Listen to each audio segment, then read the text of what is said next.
You're listening to the No BS Bishop podcast. We're alive to love, and all other values are potential BS. Now here's your host, Bishop Randy Dean.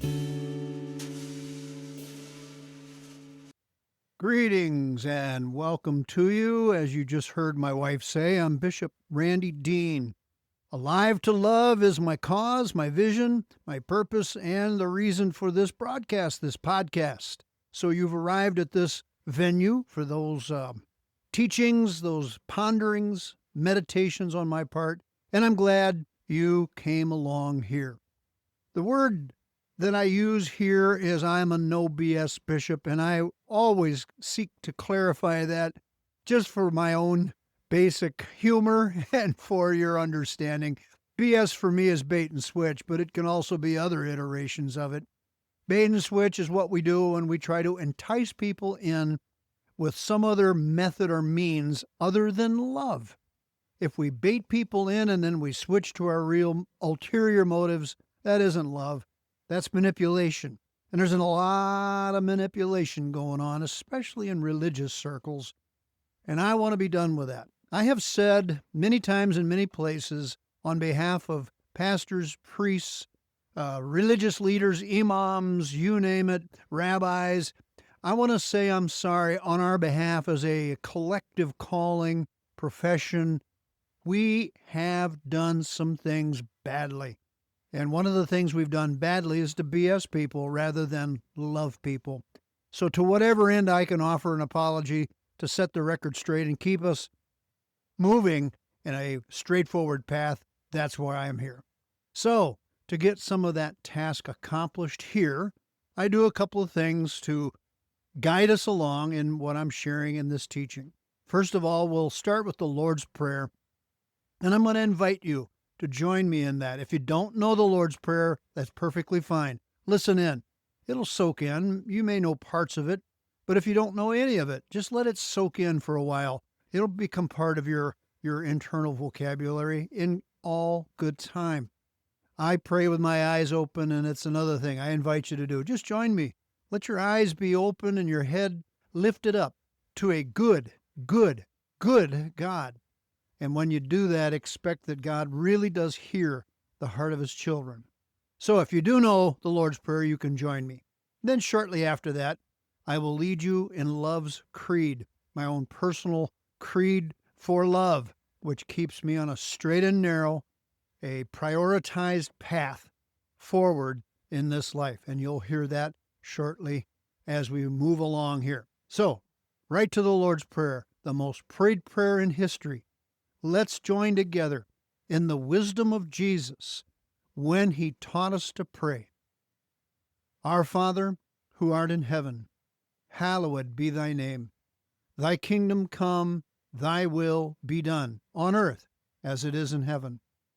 Give us this day our daily bread, and forgive us our trespasses, as we forgive those who trespass against us. And lead us not into temptation, but deliver us from evil. For thine is the kingdom, and the power, and the glory forever. Amen. It's a steady platform. It's a steady foundation, and it gives a contemplative view of how to connect with God in this rough and tumble world. All right, and speaking of connecting with God in this rough and tumble world, here's Love's Creed. Let me give that to you in total, then I'll go back through it and give you short bursts that you can repeat after me. Again, this is something I've written, and if you want a copy, my wife will give you the email address, has given that, and we'll give it again at the end, and we'd be happy to send you a copy of Love's Creed. Now, here it is in total. Just listen. And ask yourself if this isn't something that you could attach your priorities and your values to. I'm alive to love. I am not on this earth for hate. I am alive for love. I am not breathing, eating, and sleeping to regain energy for causing pain. I am alive with plans, dreams, and designs locked into anything and everything that is love. I am unavailable for anything less than love. Okay? Now, repeat after me and let the words soak in just a little more slowly and beautifully into your thinking and your meditation. Here we go. Repeat after me. I'm alive to love. I am not on this earth for hate. I'm alive for love. I'm not breathing, eating, and sleeping to regain energy for causing pain. I am alive with plans, dreams, and designs, locked into anything and everything that is love. I am unavailable for anything less than love. There you have it. If you want a copy, you can email me at randydeanministries@gmail.com. That address will be repeated by my wife as well, and we'd love to send you a copy. So you got this to put on a 5x7 card or in your computer or your iPad, your phone, some device in front of you, so you can see these words routinely to keep the meditation rolling, keep the commitment going in your mind and in your heart. Well, to that end, it's something, it leads me to something here that is, I feel like more of daily need on our behalf than most of us. It maybe the vast majority, 90% or more of us, simply are not aware of. So, and again, my role is to come here and to discuss and to teach and unpack the powers and the values of love. I'm utterly convinced that love has been short-sheeted. I'm utterly convinced that love has been treated like a comic book version of life. And when in reality, love should be seen as an Encyclopedia Britannica, a whole shelf full of books where we can pull one or another volume off the shelf and read something about love that would inform and shape our lives in a better and more powerful way. So to that end, one of the things that I've just recently discussed on a couple other places, and I'm going to discuss with you here, and that is this, that one of the beauties, and catch that carefully, one of the beauties of love is that love demands for me and from me the truth beyond my personal bias. You see, we all have a personal bias. We're all biased by life or the information we've taken in. But love becomes a soldier at the door of our heart and of our thinking and our dwelling in this world. Love says, no, wait a minute, what's truth? And that truth may be at odds with my bias. It may be at odds with my own experience. It may be at odds with how I feel or how I've been told to feel. Truth comes by love. Love demands truth because love cares more about what is right rather than who is right. Early in our marriage, my wife and I discussed and came to the conclusion that we were not going to fight for who was right in any quarrel or discussion we were having. We were more interested in what was right. And that requires unselfishness. Well, it requires love. 1 Corinthians 13 teaches us love rejoices in the truth. It doesn't rejoice in, I'm right, you're wrong, shut up, sit down, and listen to me.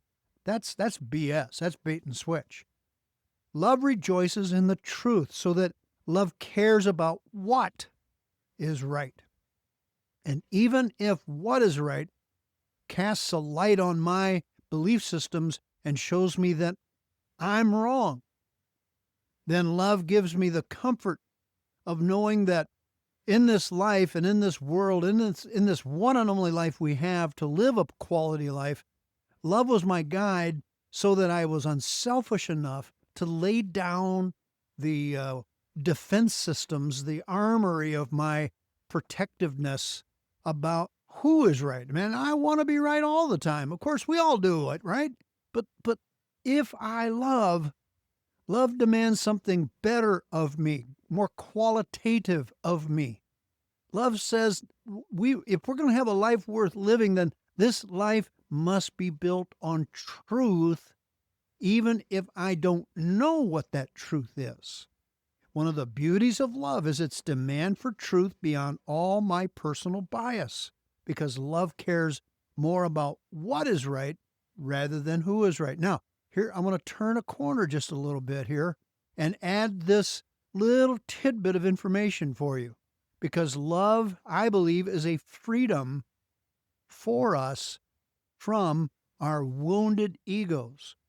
And I believe love gives us a vision then of our truest value without the need for others to be proven wrong. Love doesn't seek to prove others wrong and me right. And the reason I would do that kind of failed system would be I have a wounded ego. Now, I just want to talk about that little word, that 3 letters, ego. Everybody has an ego. We hear all the time, somebody, boy, they're so full of ego. They've got so much ego. And I get what we're trying to say, but the problem with that is we all have an ego. All God's children got an ego. You got an ego, I got an ego. And the difference between our egos amongst us is some of our egos have been beat up and bruised so that our ego is translating information coming at us in a faulty way. Ego is the psychological eardrum for how we hear and receive incoming information. It's this invisible eardrum, as it were, that receives the voice of life coming at us. So I'm using that comparable because, as I've discussed with you here a few other times, I'm realizing that I have, because of a lifetime of abuse of my ears through music and other means, my ears are damaged. At 72, my eardrums are complaining to me that we can't hear the nuances of different voices around us. When I hear certain words, and I'm talking about physically hear certain words, it gets translated as the wrong word, and I'm routinely having to ask folks to repeat what they just said to me so I can hear clearly what's coming to me. Now, that's what an ego is. It's exactly parallel to our eardrums. If an eardrum is damaged or wounded, it's sending the wrong information to your brain. If your ego is damaged or wounded, or it's been starved for lack of attention from yourself or others, if your ego is damaged or wounded, then the information coming at you can be right as rain, but your ego is translating it as wrong as a hailstorm. Here's a folksy way of hearing it as well. An old story is told of somebody's driving down a highway, 2-lane highway, and they come upon a curve, and as they come into the blind curve, a car is coming toward them in their lane, so we're headed for a head-on collision. So this person swerves out of the way of this car coming at them, and the car coming at them, the person's window is open, and they shout at this person, "Pig!" Well, the person swerving to miss the head-on collision is insulted, yells back through an open window, "Hog!" Because, well, you were in my lane. I'm just trying to stay out of your way. Well, now, the person who just said hog finishes the curve and discovers in the middle of the highway is a livestock animal by the demarcation of a pig. A farmer's pig is crossing the road, and this person has to slam on their brakes and maneuver around the pig. So you see the problem here, right? The person coming around the curve in the wrong lane is shouting a warning. They're not accusing the person who's dodging the head-on collision of being a pig. They're warning them. There's a pig in the road just ahead of you. But because the information was faulty and just one word, well, then the person dodging the head-on collision shouts back an insult, "Hog!" Now, that's the illustration of what I'm trying to tell you and explain to you how our ego works. Our ego is defining things in manners based on its injuries. Again, you have an ego. I have an ego. The ego is this translator of worth into our souls and our psyche and our minds, our meditations. So if you've been fortunate enough as a child growing up with people who were around you, mom, dad, brother, sister, grandparents, aunts, and uncles, who treated you with real respect and kindness and love, then your ego is relatively healthy. And of course, everybody's ego has been beat up and bruised by some bully somewhere along the way. But if you've got more of a preponderance of help coming from good and kind and loving people, then your ego is translating most things coming to you in a healthy, beautiful way. But if you've been subject to insults, if you've been all your life been subject to some kind of bullying from family, friends, schoolmates, you name it, then your ego is limping along trying to interpret for you the information coming at it. And that ego is hearing in a faulted way. That means your mind, your meditations, your inner world is damaged and tumultuous. It's fogged up. It's a difficult forest to walk through and find your directions. So when love shows up, now listen to me carefully. Love is a potential freedom from my wounded ego.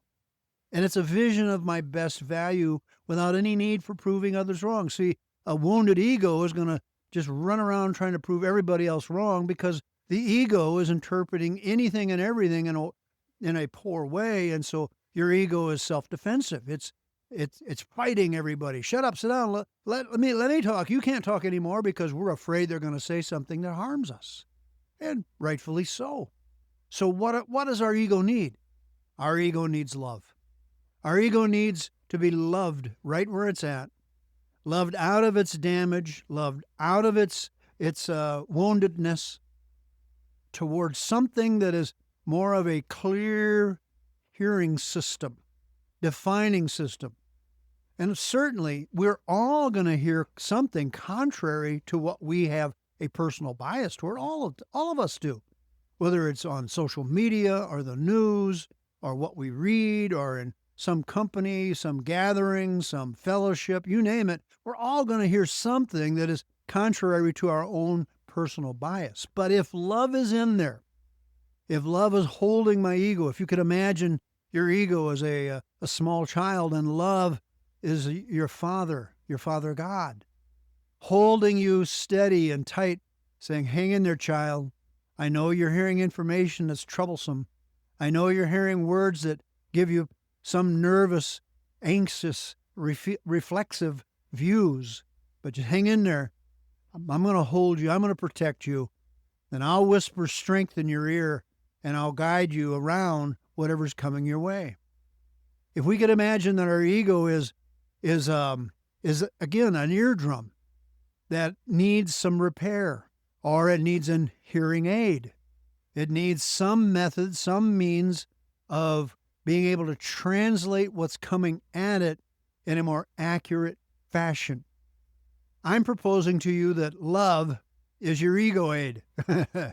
Love, and it's bigger than an ego aid, it's bigger than an aid, but love is at least the assistant, the aid of sorting out information that's pouring at you, being thrown at you. And I do mean information that can be evil or injurious in its intent.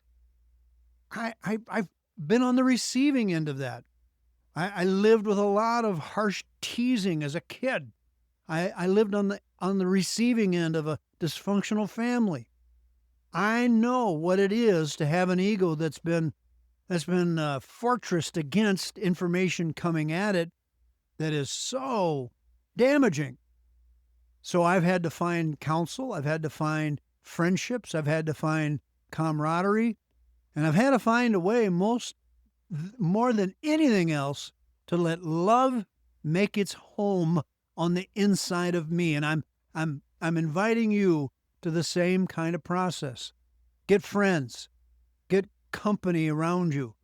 If you know of any place where love is supreme, then hang on tight to those people where love is supreme. Not people who are trying to convince you how wrong you are.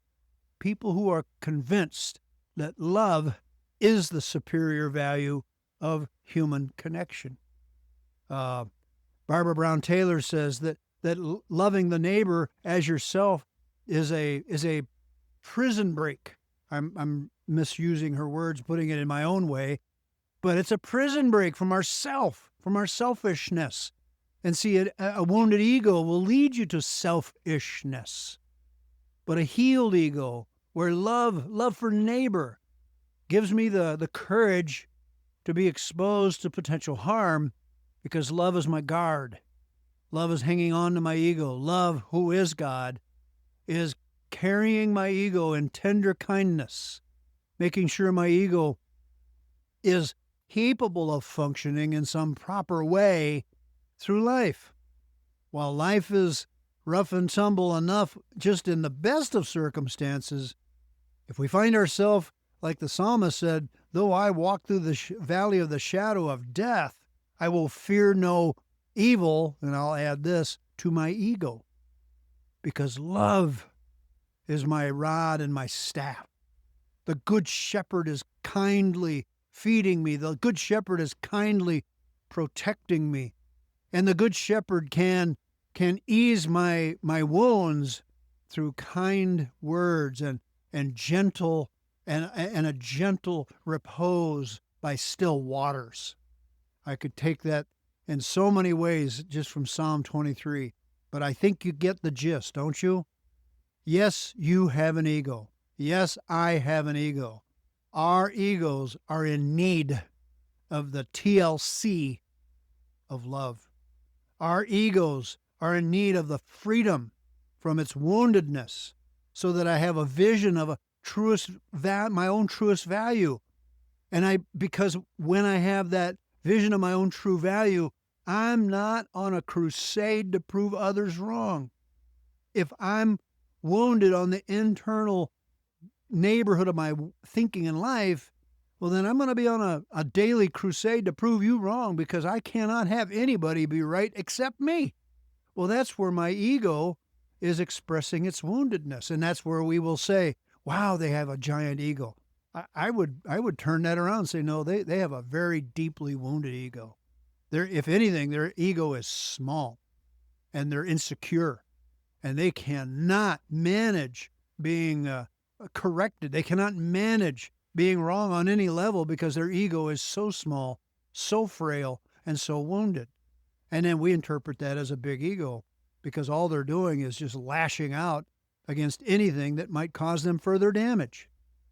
My goal is to live with so much love working in me, on me, through me, to me, from me, that love is healing my ego, freeing me from any need to constantly battle other people, constantly seeking to prove how wrong they are, how right I am, because love rejoices in the truth. That's how we started this. Not who is right, but what is right. Okay, I've got to bring this in for a landing. And when I do that, I'm urging you to join me in some practices, so your ego can be healed if you learn how to breathe well. On the count of 3, take a good deep breath. Hold it into your belly just for a second or two. 1, 2, 3. Inhale. Hold it. And exhale. When fractured information is coming at you and your ego is screaming for protection, take a deep breath. It'll give you that simple beat, that loving beat to stop before the injury really takes root inside of you. Another thing I want to invite you to do is learn how to say the 3 most holy, charmed, beautiful, magical words in the human language with intentional eye contact. Learn how to feed somebody's ego with love when you can say authentically, I love you. When we give that, it's awkward. When it's received, it's awkward. And what part of the reason is we've got a beat up ego on inside of us and on the outside of us to the person from whom we're trying to bring healing to their ego. So when love comes along, it all too often, unfortunately, it's a foreign substance. But let's make it more of a daily substance, a daily feeding, a daily nutrition that we're giving, and as you give, so will you receive. Those three most powerful, holy, magical words, I love you. They sound so weird when it comes at us like that, but it's weird only because our egos have been trampled. Let's get some love on our egos all around us and in us so that those words become real nutrition.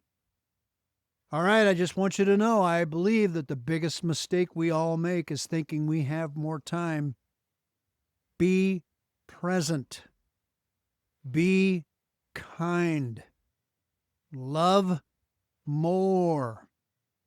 Love now. Not tomorrow, not later. Love now. Mother Teresa said, go into the world today and love the people you meet. Let your presence light new light in the hearts of others. And I'm Bishop Randy Dean, and what I say to you, it's time to do something beautiful. Beauty will save the world, Dostoevsky said once. Randy says, beauty will save the world. Ugly has been done to death.